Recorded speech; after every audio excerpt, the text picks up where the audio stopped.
Shalom. Saya belum dengar suaranya. Shalom.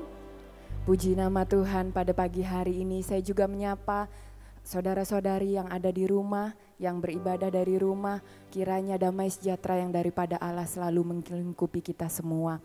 Mari kita satukan hati di dalam doa. Bapa yang baik, Bapa, di dalam nama Tuhan Yesus Kristus, kami mengucap syukur Tuhan. Buat pagi hari yang indah ini, buat kesempatan yang indah ini, kami boleh bersekutu kembali Tuhan. Kami boleh beribadah bersama, bukan karena kuat dan gagah kami, hanya semata-mata oleh karena kasih karunia-Mu Bapa. Tuhan, kami bersyukur Bapa untuk segala hal yang terjadi di dalam hidup kami. Kami bersyukur Tuhan untuk segala rancangan-rancangan-Mu yang begitu indah di dalam hidup kami Tuhan. Terima kasih Bapa, kami ucapkan syukur itu. Biarlah kiranya Bapa, segala kemuliaan, segala hormat kami kembalikan hanya kepadamu Bapa. Kami datang Tuhan dengan kerendahan hati kami. Kami datang Tuhan dengan kerinduan kami. Kami ingin bersekutu dengan Engkau. Kami ingin beribadah Tuhan. Kami ingin menikmati kehadiran-Mu yang luar biasa di dalam ibadah kami pada pagi hari ini. Berkaryalah Roh Kudus, berkati setiap kami, berkati setiap hati yang datang pada pagi hari ini Bapa. Kami bersyukur Tuhan, kami mulai ibadah kami hanya di dalam satu nama, Tuhan Yesus Kristus, Allah kami yang hidup. Haleluya. Amin.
Kami bersyukur Tuhan, syukur Tuhan, buat kasih setia-Mu di dalam hidupku.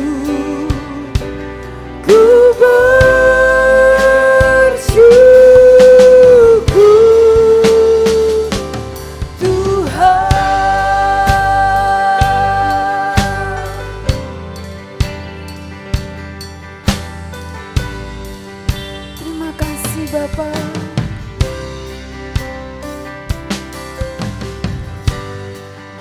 banyak yang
Bapa, kami naikkan syukur, syukur bagimu buat kasih setiamu di dalam hidup kami. Kami bersyukur.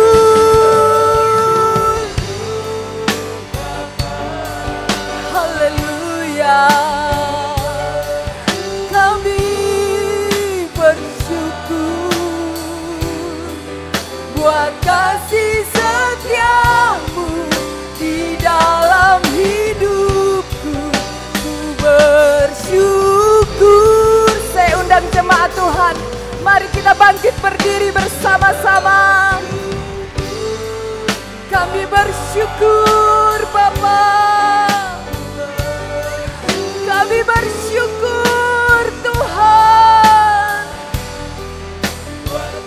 buat kasih setiamu di dalam hidup kami. Oh haleluya, terima kasih Tuhan. Oh haleluya, terima kasih Tuhan buat kasih setiamu di dalam hidupku. Ku bersyukur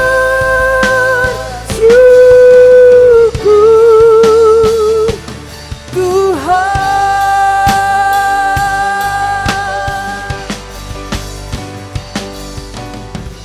Tak ada lembah gelap yang tak ku lewati tanpa hadir-Mu.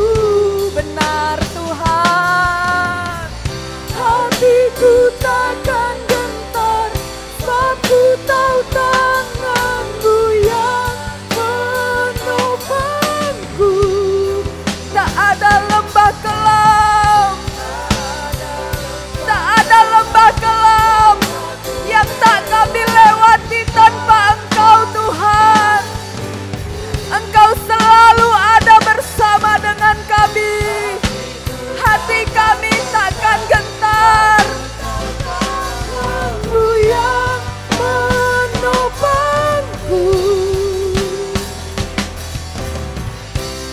Kaulah Yesus, Kaulah Tuhan, hanya Kau ku percaya.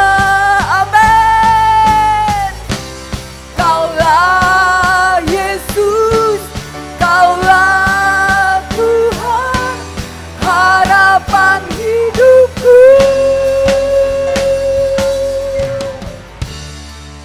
Ku bersyukur Bapa. Iya Tuhan, ucapkan syukur itu. Ucapkan syukur itu. Karena Dia selalu baik. Kasih setianya selalu ada di dalam hidup kita. Setiap lembah kelam, Yesus selalu ada di sana. Apapun yang terjadi di hidupmu, jangan hanya senang kita bisa bersyukur, tetapi di setiap musim hidup kita, kita mau bersyukur kepada Tuhan. Amin. Terima kasih Tuhan. Haleluya. Bersyukur Bapa. Ya Tuhan, ku bersyukur Tuhan buat kasih setiamu di dalam hidupku. Syukur ya Tuhan, ku bersyukur Bapa. Ya Tuhan, ku bersyukur Tuhan buat kasih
Kami mau datang di hadirat-Mu, mengucap syukur karena terlalu banyak yang telah Kau perbuat bagi kami. Haleluya. Syukur bagi-Mu Tuhan. Haleluya. Haleluya. Haleluya. Haleluya. Ini ucapan syukur kami Tuhan. Ini ucapan syukur kami Tuhan. Atas setiap karya-Mu di dalam hidup kami. Apapun yang terjadi, setiap musim hidup kami, baik itu di dalam lembah yang kelam, Engkau Allah yang selalu ada beserta dengan kami. Engkau Allah yang selalu memegang tangan kami. Untuk itu Tuhan, kami mau bersyukur. Biarlah kiranya Bapa, segala pujian, segala hormat, segala kemuliaan hanya bagi-Mu dari sekarang sampai selama-lamanya. Haleluya. Amin. Terima kasih, puji nama Tuhan. Kita percaya bahwa setiap kita mau bersyukur. Di setiap musim hidup kita, Tuhan selalu hadir. Amin. Amin. Mana tangannya? Amin.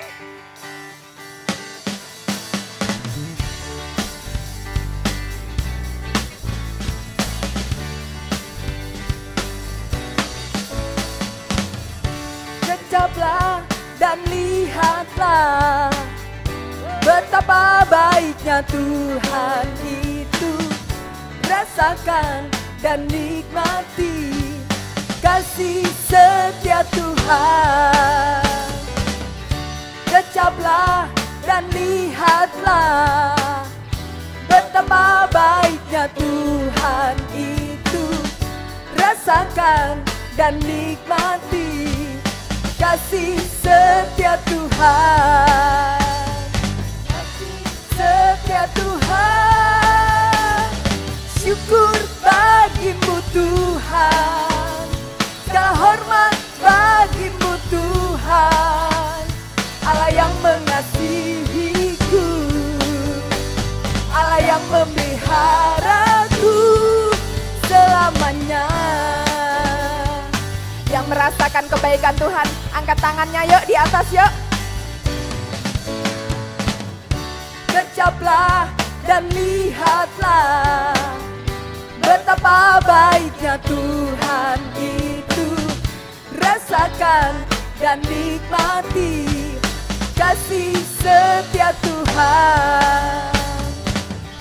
Kecaplah dan lihatlah betapa baiknya Tuhan itu. Rasakan dan nikmati kasih setia Tuhan. Kasih setia Tuhan. Syukur bagi-Mu Tuhan. Amin.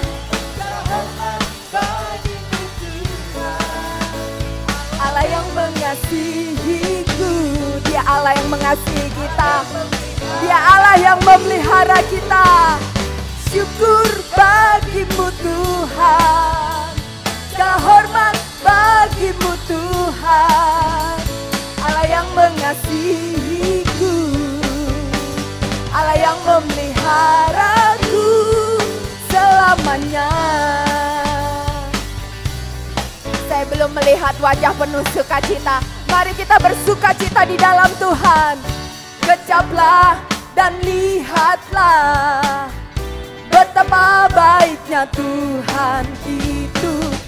Rasakan dan nikmati kasih setia Tuhan. Kecaplah dan lihatlah betapa baiknya Tuhan itu. Rasakan dan nikmati kasih setia Tuhan. Kasih setia Tuhan. Syukur bagi-Mu Tuhan. Segala hormat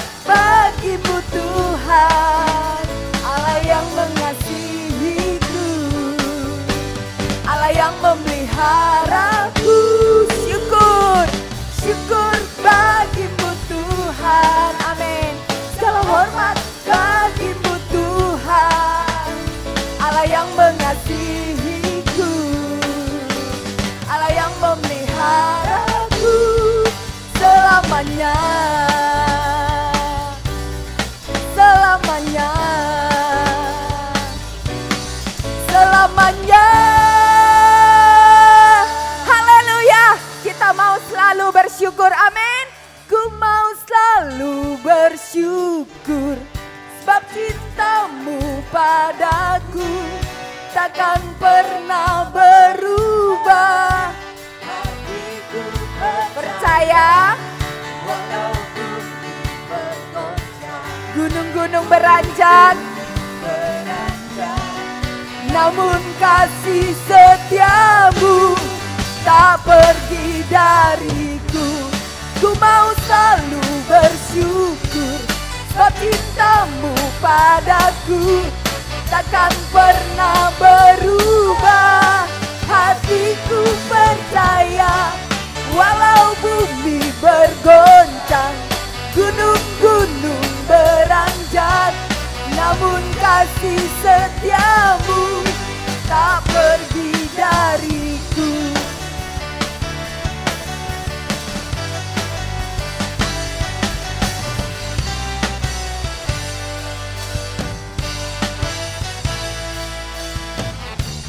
Tuhanlah kekuatan dan mazmurku, amin. Dia gunung batu dan keselamatanku. Hanya padamu hatiku percaya. Kaulah menara, kaulah menara dan kota perlindungan.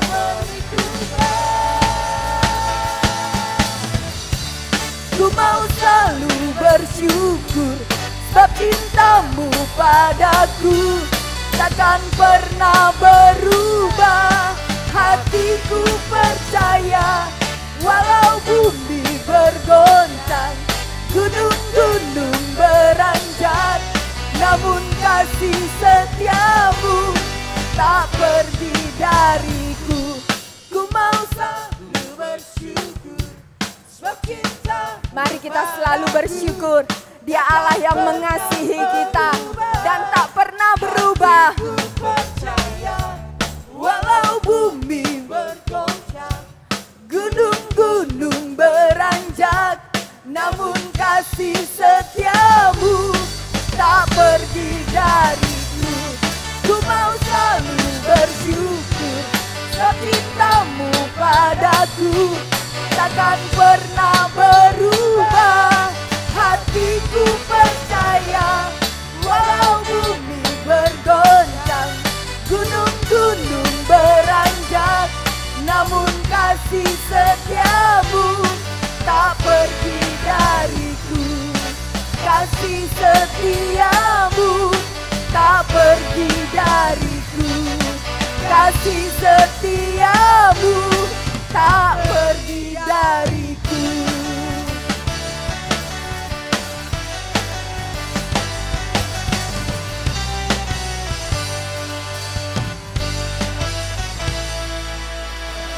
Puji nama Tuhan, silahkan duduk saudara. Saya melihat masih banyak wajah-wajah yang kurang bersuka cita pada pagi hari ini. Mungkin banyak beban yang kita lewati, mungkin banyak masalah yang kita lewati. Tapi pada saat saya mendapatkan lagu ini, Tuhan mengingatkan kepada saya bahwa apapun musim kita, apapun yang sedang terjadi di dalam hidup kita, Tuhan selalu ada bersama dengan kita. Coba tengok ke belakang. Rancangan Tuhan adalah rancangan yang terbaik. Coba nengok ke belakang, jangan lihat situasi yang ada sekarang, tapi coba tengok ke belakang. Betapa banyaknya, betapa seringnya Tuhan menolong hidup kita. Patutlah kita bersyukur kepada setiap apa yang Tuhan rancangkan di dalam hidup kita. Amin.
sahabat, ya Tuhan, ya Bapa, dan Kau dekat.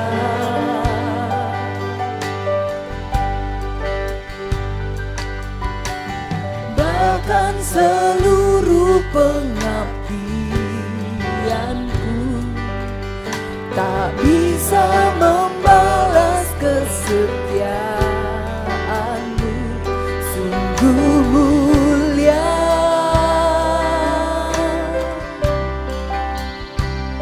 dan berharga, sungguh besar pengorbananmu bagiku,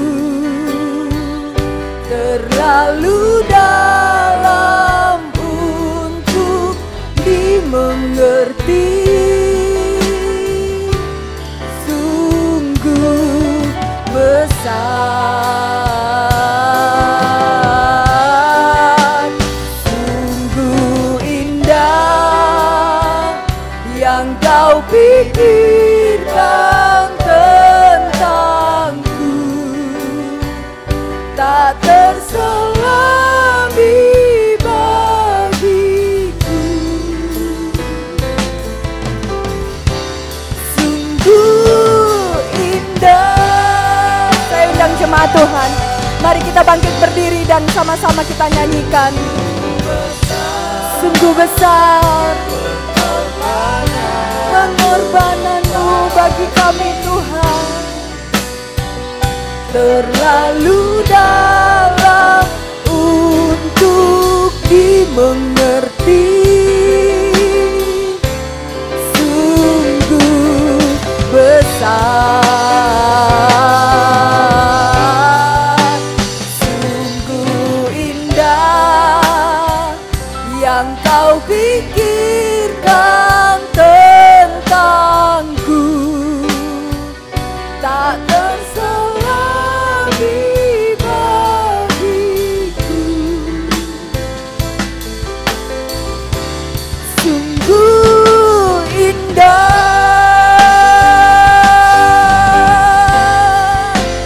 sungguh besar, sungguh Tuhan, pengorbanan-Mu begitu besar bagi kami.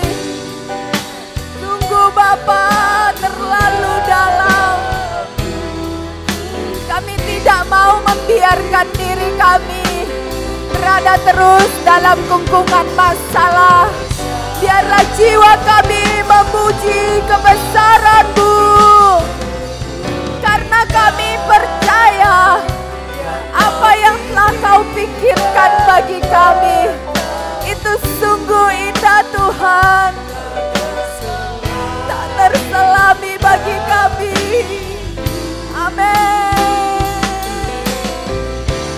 Sungguh indah, haleluya, sungguh besar pengorbanan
kasih, Engkau sudah layakkan setiap kami semua oleh penumpahan darah-Mu, karya-Mu yang terbesar, yang Engkau sudah kerjakan atas setiap kami, karena kasih-Mu yang begitu luar biasa, yang Engkau telah nyatakan atas setiap kami, sehingga kami boleh menghampiri tahta kasih karunia-Mu, masuk tempat ke ruang kudus-Mu. Sungguh semua itu karena Engkau yang melayakkannya.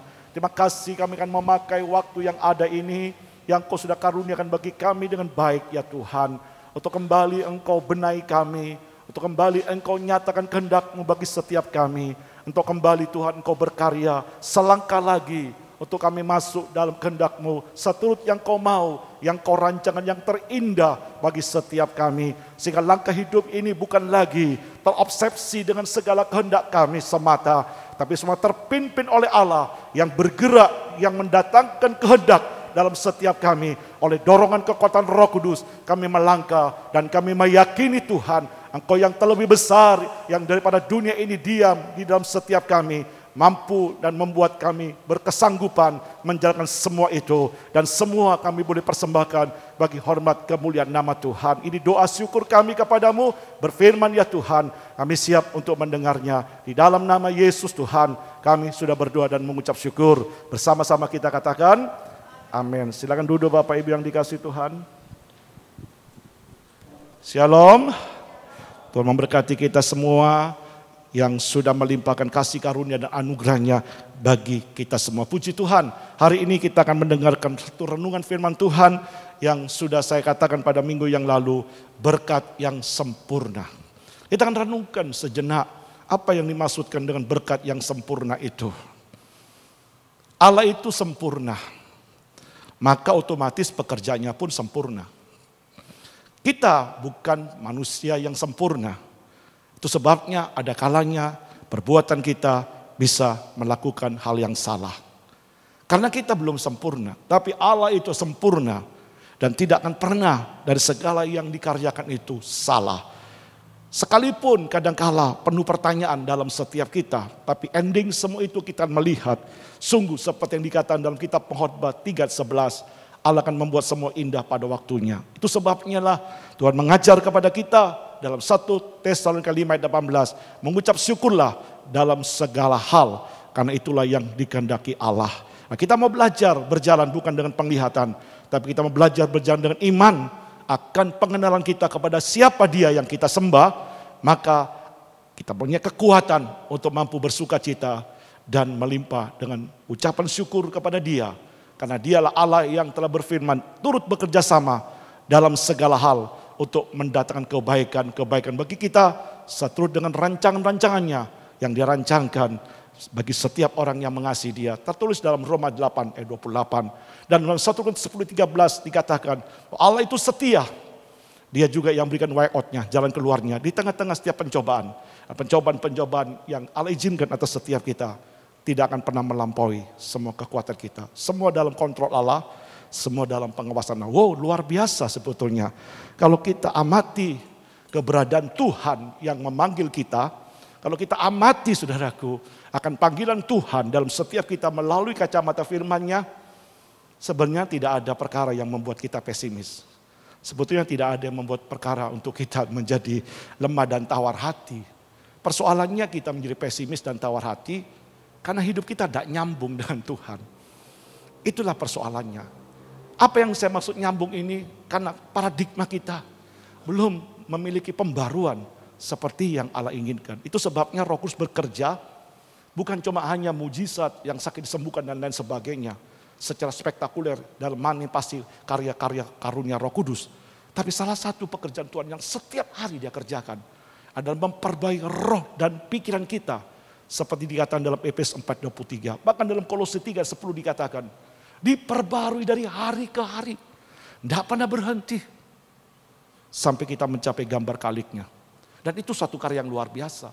Semakin kita diperbarui, semakin paradigma kita diperbarui, semakin pengenalan kita kepada Tuhan semakin mendalam.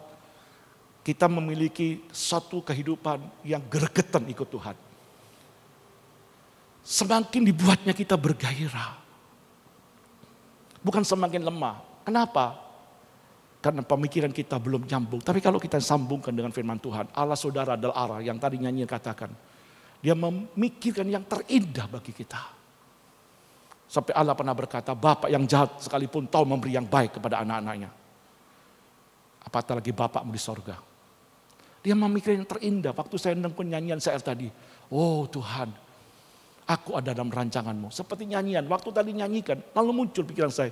Ku di tanganmu, ku di hatimu, di pikiranmu, di rencanamu.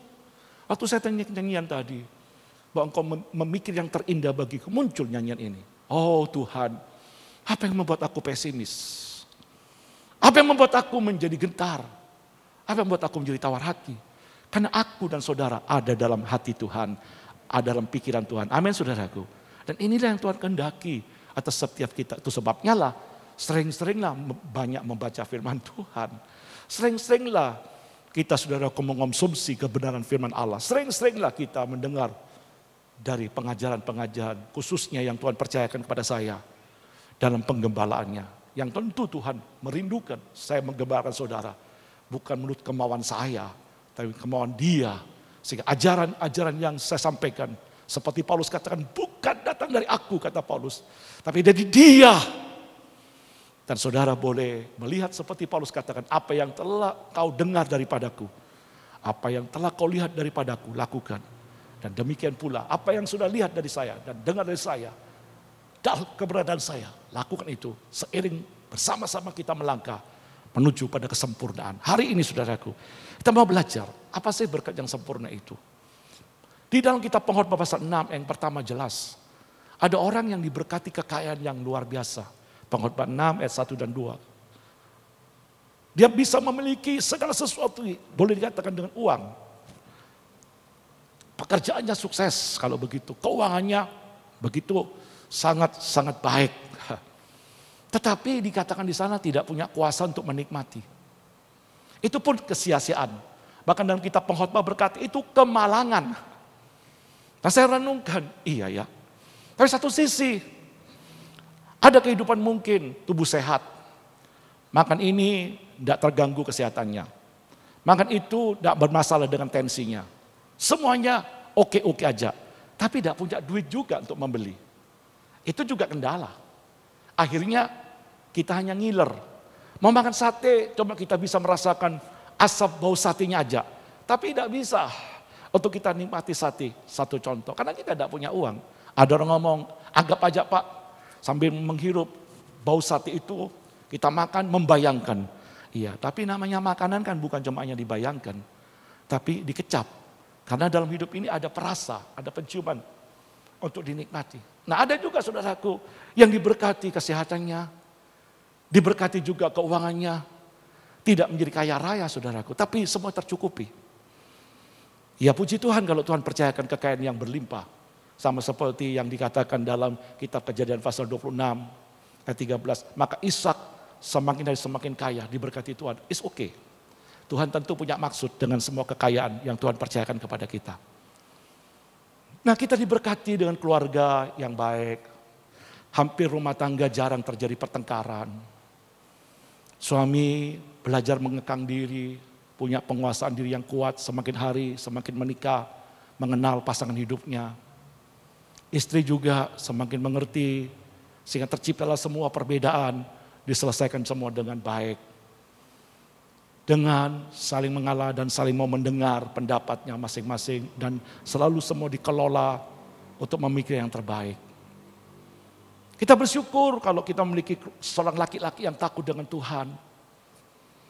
Maka dikatakan istrinya akan tumbuh subur seperti pohon anggur dalam Mazmur 128 ayat yang pertama sampai ke-6. Anak-anaknya akan tumbuh subur seperti pohon zaitun. Senang. Ada papa mamanya sehat, bisnisnya lancar, anaknya bermasalah. Anaknya yang menjadi problem, susah untuk diatur, mau jalan sendiri. Membuat orang tuanya menjadi duka. Ada juga anaknya baik. Papa mamanya yang tidak bertanggung jawab. Bisa melahirkan tapi tidak memiliki tanggung jawab. Ada yang seperti itu. Sehingga ada anak yang berkata bahwa papa gue sudah mati. Loh, lu kok ngomong papa yang sudah mati? Papa masih hidup loh. Lu ingin tahu kuburannya di mana? Nih di sini. Udah mati papaku itu. Kenapa? Karena anak ini tidak bisa melihat keberadaan seorang papa, seorang mama yang disebut good father, good mother. Tapi kita dijanjikan Tuhan dengan berkat. Gimana keharmonisan keluarga itu ada. Sebab itulah di Taman Eden pertama kali Allah memberkati pernikahan itu. Dan dikatakan berkembang biaklah, beranak cucuklah. Tentu Tuhan juga menjanjikan suatu perkembangan yang beranak cucuklah. Dengan keturunan-keturunan itu, dengan berkat Tuhan. Karena itu karakter Tuhan. Jadi sejak semula karakter Tuhan salah satunya adalah suka memberi. Sebab itu dia mengajar, berilah. Karena terlebih berkat memberi daripada menerima. Itu ajaran Kristus. Karena itu menyangkut keberadaan karakter Allah. Dan itulah Allah. Jauh sebelum manusia mengerti kebutuhan apapun. Allah sudah mengerti dan Allah sudah sediakan semuanya. Bahkan Allah menyediakan itu melimpah, melampaui dari segala apa yang dapat kita pikirkan. Yang dapat kita renungkan dalam kehidupan, keseharian kehidupan kita. Kita mungkin diberkati saudaraku. Wih, aku punya sahabat. Dalam Amsal 17 ayat 17. Sahabat itu menaruh kasih setiap waktu dan menjadi saudara dalam kesukaran. Allah pun bersedia menjadi sahabat bagi kita. Itu berkat Tuhan. Maka dalam Amsal 16 ayat ke-7 dikatakan, kalau Allah berkenan dengan seseorang, maka musuh pun akan dibuatnya menjadi damai. Kita senang kita tidak punya musuh. Ketemu di mana, selalu ada persahabatan. Orang yang punya musuh, was-was. Diliputi kadang kali dengan kekhawatiran, ketakutan. Kita jalan tanpa rasa takut, karena kita tidak punya musuh. Dan ini berkat-berkat yang luar biasa yang Tuhan berikan kepada kita. Bahkan berkat yang mungkin tidak enak, tapi sebetulnya kalau kita teropong dari firman Tuhan, itu berkat Tuhan. Pada saat dikatakan dalam Amsal 25 ayat ke-14. Amsal 25 ayat ke-4 dikatakan, waktu sanga perak itu disisihkan, keluarlah benda emas yang murni. Saat Tuhan menggarap kita, memproses kita, menghasilkan sesuatu yang indah, itu berkat. Sehingga berkat jangan dinilai semua itu hanya dari duit. Kalau berkat itu hanya dinilai dari duit, saudara terlalu memandang Tuhan itu kecil. Karena Tuhan itu adalah maha besar. Kita harus memandang Tuhan secara utuh dari seluruh firman Tuhan. Dan hari ini mau belajar berkat yang sempurna selain itu apa? Kita akan baca dalam Lukas pasal 10 ayat 17 sampai yang ke-20. Lukas pasal 10 ayat 17 sampai 20. Kemudian ke-70 murid itu kembali dengan gembira dan berkata, perhatikan dengan gembira. Kembali dengan gembira, perhatikan itu. Tuhan juga setan-setan takluk kepada kami. Di sini kata Tuhan, takluk tidak berhenti dari itu. Kalau sudah baca ayat-ayat sebelumnya di atas, Tuhan berjanji memberkati, Tuhan berjanji mencukupi, Tuhan berjanji akan menolong keperluan-keperluan mereka. Sehingga dikatakan Tuhan juga selain aku menikmati pemeliharaan Allah dalam hidupku, dikatakan setan-setan takluk kepada kami demi namamu.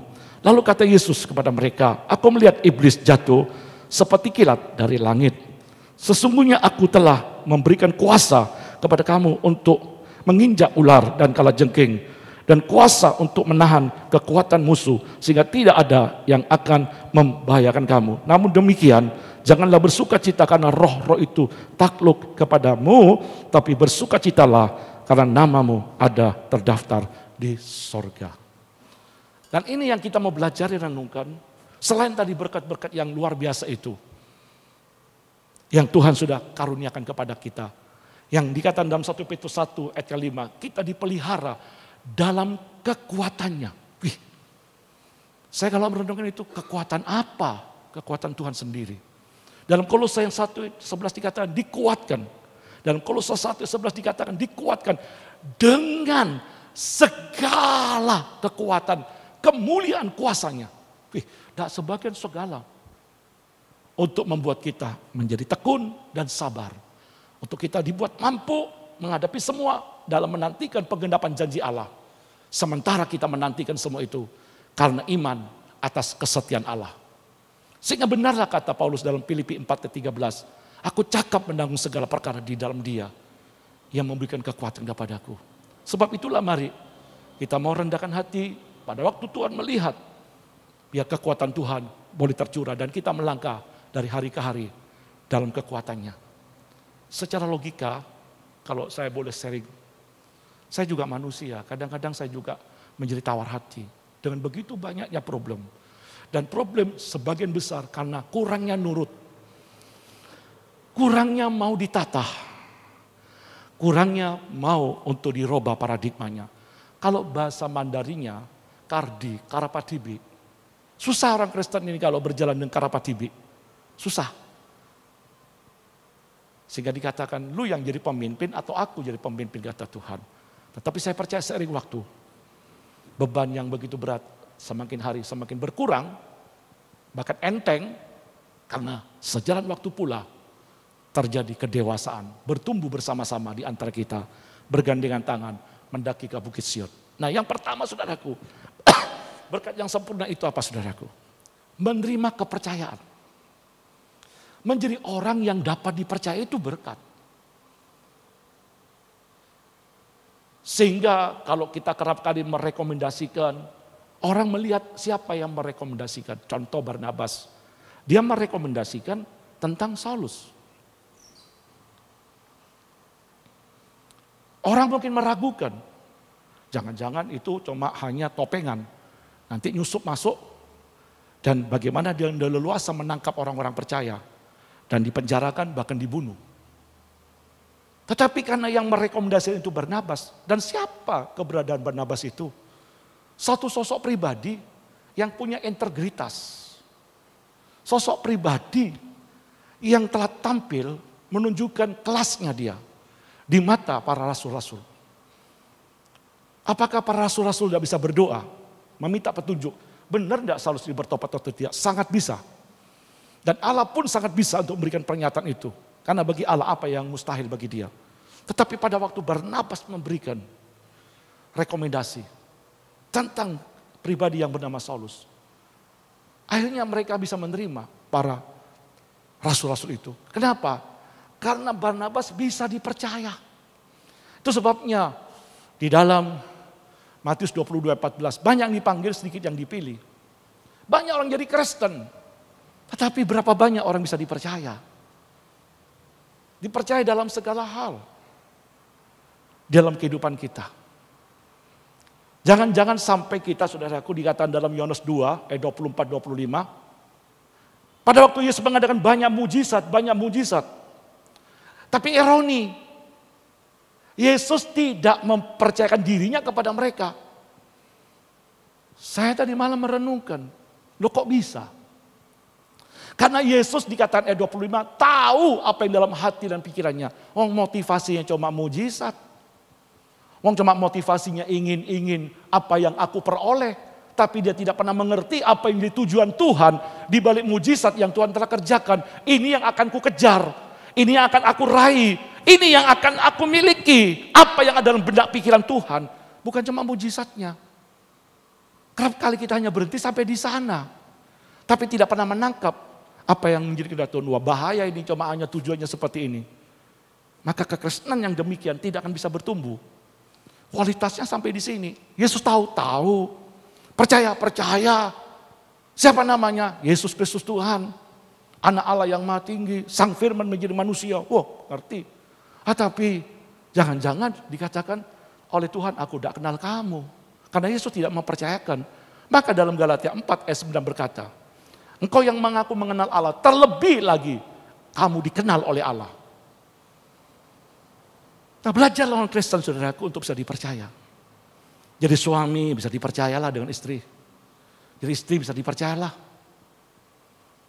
Karena banyak dalam kehidupan keluarga, saudaraku, terjadi keberadaan hidup karena krisis kepercayaan. Jadilah anak yang bisa dipercaya. Kenapa kadang-kadang orang tua tidak bisa percaya? Bukan karena orang tuanya medit, tapi faktor yang orang tuanya melihat tidak ada nilai-nilai plus. Terlalu dihambur-hamburkan, keuangan yang ada. Tidak bisa mengerti dengan baik dan memanajemen dengan baik, dengan pengertian untuk apa.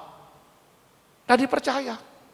Sekedar hanya anak, tapi tidak berhenti kepada tujuan yang dari orang tua itu banting tulang kerja. Sehingga anak kadang-kadang salah paham dan lain sebagainya. Termasuk waktu, saudaraku. Waktu Tuhan percayakan kepada kita. Berapa banyak kita mau menyadari dalam hidup ini untuk mempertanggungjawabkan waktu. Tuhan pernah berkata, orang yang diberi banyak, dituntut banyak, wajar. Orang yang diberi sedikit, dituntut sedikit. Baru tidak wajar, diberi sedikit, dituntut banyak. Itu sebabnya 5 talenta, 2 talenta, 1 talenta, bukan banyaknya talenta. 5 talenta, 2 talenta, 1 talenta, itu kasih karunia Tuhan. Tapi yang Allah lihat, bagaimana kita bisa dipercaya tidak menjalankan 1 talenta itu. Loh, kalau 1 talenta itu tidak bisa dipercaya, dipendam, hanya iri hati, dengki, seudon dengan yang lainnya. Ya, kepadaku 1 talenta. Kepada yang lain 5 talenta, Tuhan tidak adil. Macam-macam pemikiran kita dicekoi dengan cara negatif, cara berpikir kita. Untuk apa aku? Simpan aja, jangan dikembangkan. Akhirnya Tuhan lihat kamu orang tidak bisa dipercaya. Maka Tuhan berkata, jahatlah engkau, hai hambaku yang malas dan jahat. Pergilah engkau dari hadapanku.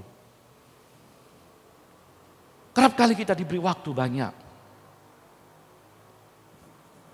Bulan depan, saya kerap kali ngomong, bukan saya minta kado dari saudara, enggak. Bukan, kado saya minta dari saudara, nanti ulang tahun saya. Sudah bertumbuh dalam kasih karunia Tuhan. Itu lebih dari apapun juga. Saya ngomong, Tuhan, tinggal berapa minggu lagi, kalau Tuhan izinkan, aku 65 tahun. Lalu saya berpikir, andai kata Tuhan izinkan aku 75, karena 10 tahun Tuhan. Betapa singkatnya waktu 10 tahun itu. Apa yang dapat aku perbuat? Yang kau percayakan kepadaku. Jangan sampai pada akhirnya Tuhan, aku menjadi hambamu yang jahat, yang malas. Nah, jadilah orang yang bisa dipercaya. Terlebih Tuhan mempercayakan diri kepada kita sesuai dalam Yohanes pasal 2. Jangan sampai kita percaya Tuhan, tapi Tuhan yang mempercayakan diri kepada kita. Jangan sampai saudaraku, kita berkata, oh aku kenal si A. Tapi si A tidak kenal saya. Satu kali pernah malam-malam saudaraku, saya kadang-kadang ke gereja, tapi beberapa saat yang lalu.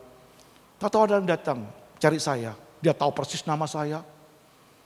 Tidak keliru menyebutnya, Pendeta Samueli. Dengan segala ciri-ciri, dengan segala keberadaannya. Tapi saya tidak kenal dia. Dan dia sebetulnya tidak tahu saya. Ya saya tidak ngerti apa yang akan mereka perbuat. Lalu saya tanya, kamu kenalnya di mana? Oh kenal om. Kamu tahu Pendeta Samuel? Tahu. Padahal yang bicara itu saya di depannya. Lalu saya ngomong, bohong kamu. Saya ngomong Pendeta Samuel itu saya loh. Apa maksudnya kamu? Nyingir dia pergi. Jangan sampai saudaraku dalam Yohanes 2, renungkan bersama-sama. Bacalah Yohanes 2. Tapi Yesus sendiri tidak mempercayakan dirinya kepada mereka. Karena ia mengenal mereka semua. Kenapa? Mengenal. Orientasi kita bukan pada Tuhan. Orientasi kita bukan kepada kehendaknya. Hanya kepada fulusnya. Hanya kepada berkatnya. Tuhan tidak mau. Maka Tuhan tidak mempercayakan bahaya ini. Kalau orang seperti ini tidak mengenal Tuhan. Tidak mencari kehendaknya. Hanya fulusnya. Diberi fulus dengan Tuhan, bahaya ini. Itu sebabnya Yesus tidak mempercayakan, ini ironi sekali. Orang berbondong-bondong ikut Yesus, yang dikatakan mereka pengikut Yesus, orang percaya Yesus, tapi Yesus berkata, aku tidak mempercayakan diri kepada mereka.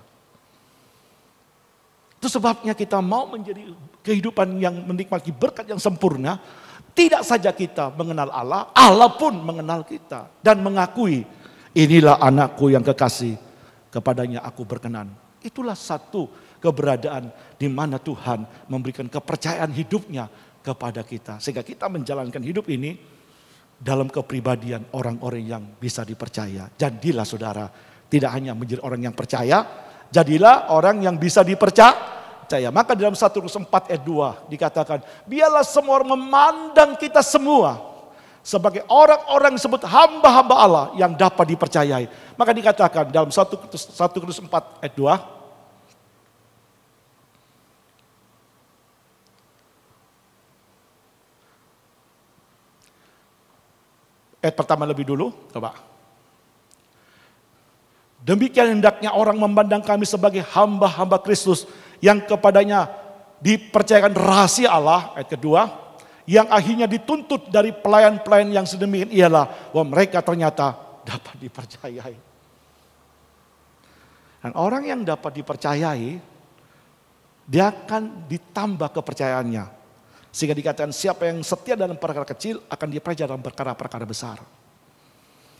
Akan semakin tingkatnya, akan tinggi volumenya. Tapi kalau kita sudah pada level tertentu, udah tidak bisa dipercaya, stop sampai di sana. Tidak bisa lagi akan berkembang.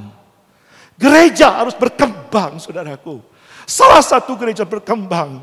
Wujudkan berkat Allah yang sempurna ini, timbulkan dalam setiap kita. Orang-orang yang dipercaya. Tuhan butuh pengkhotbah yang baik. Tuhan butuh orang yang mampu menjabarkan firman Tuhan dengan ciamik. Tapi Tuhan lebih membutuhkan hati seorang hamba yang bisa dipercaya oleh Allah. Untuk itulah Allah bisa mempercayakan perkara-perkara yang lebih besar lagi. Seperti 5 talenta, dipercaya lagi menjadi 10 talenta mungkin, dipercaya lagi. Dan ini yang Tuhan mau.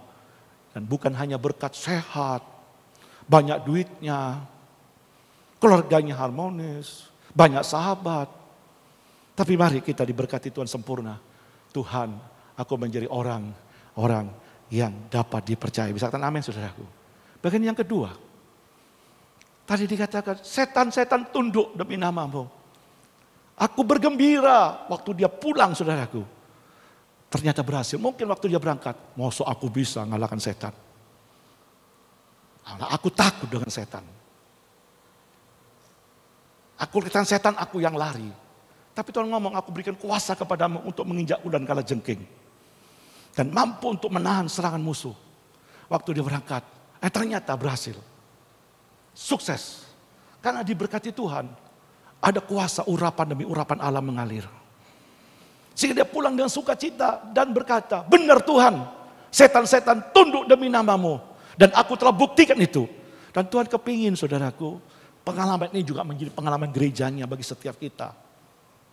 Sehingga setiap kita perlu dilengkapi kuasa yang maha tinggi. Dalam Efesus 6 ayat 10 dikatakan di sana, hendaklah kamu pada akhirnya, hendaklah kamu kuat di dalam kuat kuasanya. Dalam Efesus 6 ayat 10 dikatakan, pada akhirnya hendaklah kamu kuat di dalam kuat kuasanya. Nah, di dalam kekuatan kuasanya. Dan Tuhan berkata, berangkatlah kamu dan kekuatan kuat kuasanya.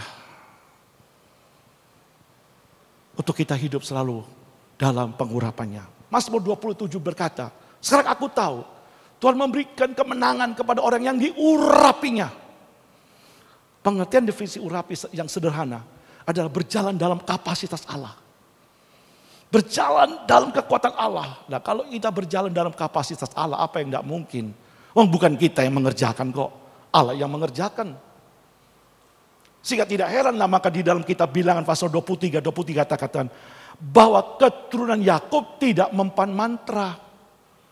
Saya berkali-kali, Pak, di rumah saya, Pak, kadang-kadang pagi hari sudah ada orang yang membasahi, Pak, rapi, Pak. Lalu ada taburan beras kuning, ojo takut. Kenapa opsi kita terobsesi dengan beras kuning, saya katakan. Apa rencana Tuhan gagal karena beras kuning, saya katakan. Apakah rencana Tuhan gagal oleh karena ada yang nyiram di halamannya kamu. Sehingga seolah-olah berkatnya itu tidak bisa masuk. Tuhan katakan kalau Tuhan membuka langit, siapa yang bisa menutupnya? Perkara-perkara ini karena kamu terbawa dengan filosofi-filosofi yang dunia miliki, bukan terobsesi dan pikiran-pikiran Tuhan. Seharusnya kamu semakin menyadari Tuhan. Ada musuh kekuatan yang menyerang aku, tapi aku percaya bahwa keturunan Yakub tidak mempan mantra. Dulu saya sering begitu bangun pagi di rumah saya ada bungkusan. Apa ini? Saya lihat saudaraku isinya garam, mawar sudah kering, ada jarum, ada rambut, ada tulisan-tulisan yang saya tidak bisa mengerti. Apa itu benar tulisan yang berbau Timur Tengah atau gimana saya tidak ngerti. Saya katakan, kamu bisa apa? Saya katakan. Karena di dalam aku ada roh yang lebih besar daripada dunia ini. Yang percaya kata amin. Tidak bisa. Sampai orang itu berkata ketemu satu kali. Wah, ilmunya kamu tinggi ya. Apanya ilmu tinggi? Saya tidak punya ilmu tinggi. Pendidikan saya hanya sederhana. Lama-lama saya ngerti. Oh, bicara ilmu saya katakan. Bukan ilmu. Allah yang maha besar ada diam dalam hatiku. Kemara bodoh. Mak bodoh Allah yang maha besar diam dari manusia. Dia tidak ngerti, tapi itulah kelebihan orang percaya. Allah bukan hanya mau bertahta di sorga, tapi dia mau diam dalam setiap hati kita semuanya. Amin saudaraku. Ini hal yang luar biasa, tidak mempan saudaraku. Bahkan dikatakan bagaimana tanduk kehidupan orang percaya akan tumbuh kuat seperti tanduk lembu hutan. Saudaraku, begitu luar biasa. Dan ini kehidupan kuasa yang berjalan dalam kemenangan. Maka kalau kita baca dalam 2 Korintus 2 ayat 14. 2 Korintus 2 ayat 14. Tapi syukur bagi Allah yang dalam Kristus selalu membawa kami di jalan kemenangannya. Syukur bagi Allah yang dalam Kristus selalu membawa kami di jalan kemenangannya. Dalam segala hal kita lebih dari pemenang. Roma 8 ayat 28, Roma 8 ayat 37. Kita selalu menjadi lebih dari pemenang. Kenapa? Bukan oleh kuat dan gagah kita, tapi oleh urapan Allah. Dan ini janji Tuhan.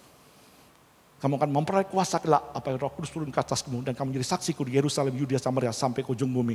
Kisah 1:8. Persoalannya kita yang kerap kali kurang untuk minta pengurapan Tuhan setiap waktu.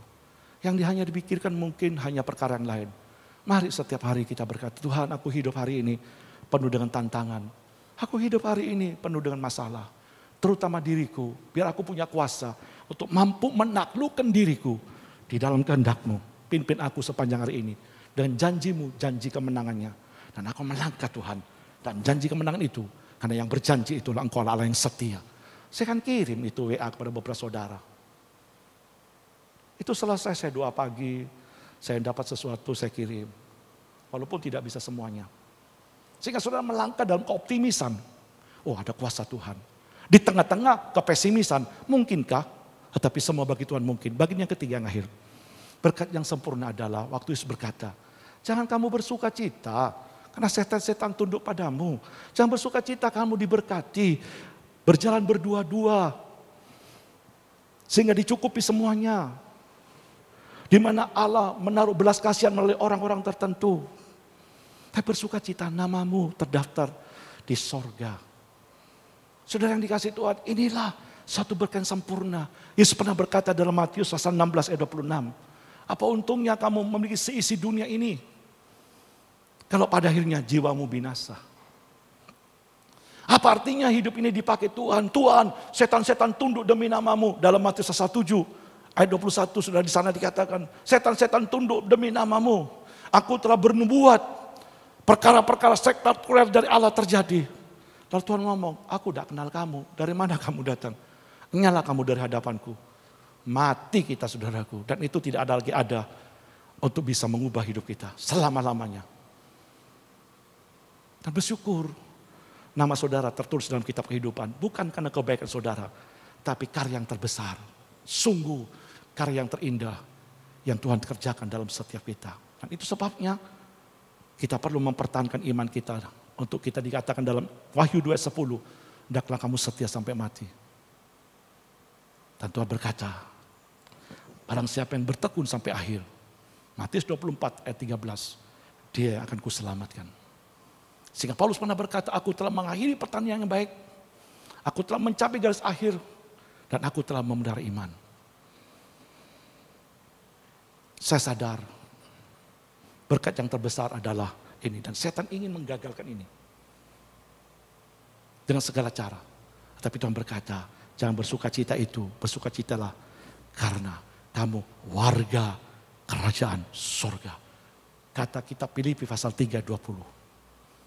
Nah inilah akhir hidup pada akhirnya. Kita akan berkumpul bersama Bapa di dalam Kristus Yesus Tuhan. Sesuai dikatakan dalam 1 Tesalonika 4. Sampai selama-lamanya. Setiap hari memandang kemuliaannya, keagungan, kebesarannya. Untuk kita menikmati berkat-berkat yang melampaui apa yang dapat kita pikirkan. Apa yang tidak pernah kita pikirkan. Apa yang tidak pernah timbul dalam hati. Yang muncul dalam pikiran. Yang kita dengar. Allah sediakan semua. Nah saya katakan apa yang Allah sediakan di sana. Sungguh luar biasa. Dengan lain kata. Kita terobsesi terus untuk tidak melihat perkara-perkara yang kelihatan. Berhenti sampai di sana. Tapi perkara-perkara yang tidak kelihatan dalam 24 ayat 13. Dan perkara-perkara yang kelihatan ini, aku akan dharma baktikan semua. Untuk aku mengisi sebagai invest aku bagi kerajaan sorga. Dan apa yang kita perbuat pada akhirnya, kitab Wahyu 14 ayat 13. Berbahagialah orang sejak ini mati kata roh. Karena dia beristirahat dan segala jerih lelahnya akan mengikutinya. Artinya secangkir air putih pun yang kita berikan tidak akan pernah hilang. Allah akan membalasnya dengan cara yang luar biasa.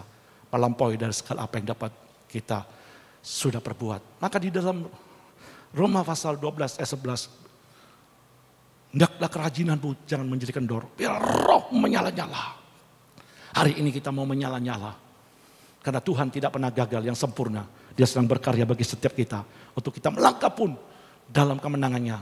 Dan kita menuju kepada kesempurnaan seperti dia sempurna adanya. Pada akhirnya, di balik berkat yang sempurna ini apa? Kita mau belajar berkata, Tuhan ini hidupku. Roma 12 ayat yang pertama sebagai dua. Sebagai rekan-rekan sekerja Allah aku menasihati kamu. Persembahlah tubuhmu sebagai persembahan yang kudus, yang hidup, yang berkenan kepada Allah. Itulah ibadahmu yang sejati. Ayat kedua dikatakan, hendaklah kita diperbarui dalam akal kita. Dikatakan, janganlah kamu menjadi serupa dengan dunia, tetapi berubahlah oleh pembaharuan budimu. Sehingga kamu dapat membedakan mana kehendak Allah, apa yang baik, yang berkenan kepada Allah yang sempurna. Melalui penyerahan diri kita, di dalam kita ibadah. Roh tubuh kita sebagai persembahan yang kudus, yang hidup, yang berkenan kepada Allah. Melalui pembaruan budi kita. Yang diperbarui oleh konsep firman Allah. Sakala kita beribadah kepada Tuhan. Sebagai persembahan yang hidup, Tuhan senang. Dalam ketulusan, kemurnian, segenap hati. Tapi Tuhan sisi yang lain berkata, aku tidak mau kamu datang beribadah hanya modalnya segenap hati, tulus, dan kesungguhan hati, tapi bego. Kasarnya kira-kira begitu. Tapi kamu harus memiliki pengetahuan yang melahirkan pembaruan budi. Sehingga hidupmu akhirnya digerakkan oleh mesin firman Allah. Karena dikatakan sehingga kamu dapat membedakan mana kehendak Allah, apa yang baik, yang berkenan kepada Allah yang sempurna. Sehingga kita mampu membedakan. Dan kita baca ayat yang paling akhir. Coba di dalam Efesus 5 ayat yang 11. Jemaat bangkit berdiri, saya minta pemain musik naik ke atas. Efesus 5 ayat 11. Efesus 5 ayat 11. Ayat 10 maksud saya. Efesus 5 ayat 10 kita baca bersama-sama 2, 3. Dan ujilah apa yang berkenan kepada Tuhan. Pada waktu paradigma kita diperbarui pembaruan budi, kita dapat membedakan mana kehendak Tuhan dan uji melalui firman Tuhan. Dan kerjakan itu, firman Allah tidak pernah kembali dengan sia-sia. Terima kasih Tuhan, dengan sangat terbatas hamba telah sampaikan berkat-berkat-Mu yang luar biasa. Sama Engkau masih percayakan kami hidup, perkara-perkara yang dahsyat Tuhan. Sehingga lewat kami mau beribadah dengan paradigma pembaruan budi ini. Kami beribadah mengandung janji seperti Kau katakan. Hidup yang saat ini dan hidup yang akan datang. Sungguh dahsyat akan segala berkat-Mu sempurna bagi kami ya Tuhan. Tidak hanya Engkau memberkati segala keperluan kami di dalam dunia rumah tangga, kehidupan kami, pekerjaan, kesehatan kami. Tapi kami jadi orang-orang yang dipercaya oleh Tuhan. Orang-orang yang menginjak ular dan kalajengking. Orang-orang yang diberi otoritas, urapan oleh kuasa Allah. Dan kami adalah orang yang melangkah Tuhan. Pada akhirnya menuju ke rumah Bapa, diam bersama-Mu sampai selama-lamanya. Berkati kami semua, tolong kami semua, berikan pengertian bagi kami semua. Pada akhirnya kami menjadi orang-orang ya Tuhan yang mau beribadah dengan benar. Melalui pembaruan budi yang terus diperbarui oleh terang firman Allah. Terima kasih, kami percaya Engkau Immanuel ada bersama dengan kami.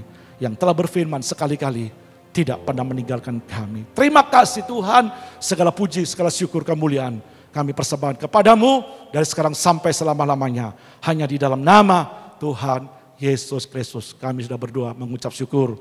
Yang percaya katakan amin. Sekarang duduk Bapak Ibu, kita bisa memberikan persembahan. Kita nyanyikan ajaib Tuhan. Ajaib Tuhan, Tuhanku ajaib, kasih-Nya ajaib bagiku.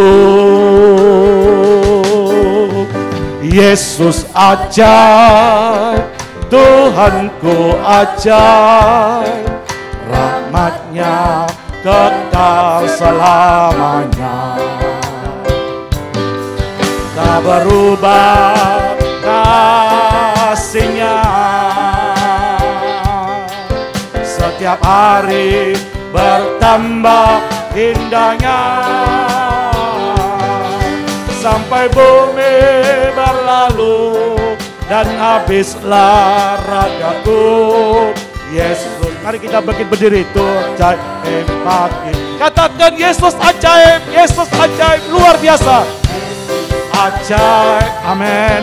Tuhanku ajaib, kasih-Nya ajaib bagiku, amin. Yesus ajaib, oh, Tuhanku ajaib, rahmat-Nya tetap selamanya. Haleluya. Tak berubah kasih-Nya, setiap hari bertambah indahnya. Sampai bumi berlalu dan habislah ragaku. Yesusku ajaib bagiku. Tak berubah, tak berubah, tak berubah kasih-Nya, amin. Setiap hari bertambah indahnya. Sampai bumi berlalu dan habislah ragaku. Ya Yesusku ajaib bagiku. Yesusku ajaib, Yesusku ajaib bagiku. Yesusku ajaib, Yesusku ajaib bagiku. Bisa sudah katakan Yesus ajaib bagiku. Tidak hanya buat orang lain, bagiku. Demikianlah Tuhan melakukan perkara besar di tengah-tengah saudara. Bisa katakan amin? Mari kita angkat tangan kita. Terimalah berkat yang Tuhan sudah curahkan atas setiap kita. Seperti yang tertulis dalam firman-Nya. Tuhan memberkatimu, Tuhan melindungimu, Tuhan menghadapkan wajahnya kepadamu dan melimpahi kau dengan penuh kasih karunia. Dan Tuhan menyinari kau dengan wajahnya, melimpahi kau dengan penuh berkat damai sejahteranya. Terimalah berkat ini turun ke atas semua saudara dengan berlimpah-limpah. Di dalam berkat nama Bapa, Putra, Roh Kudus. Di dalam berkat nama Tuhan Yesus Kristus. Yang diberkati Tuhan bersama-sama kita katakan, amin. Tuhan berkati kita semuanya.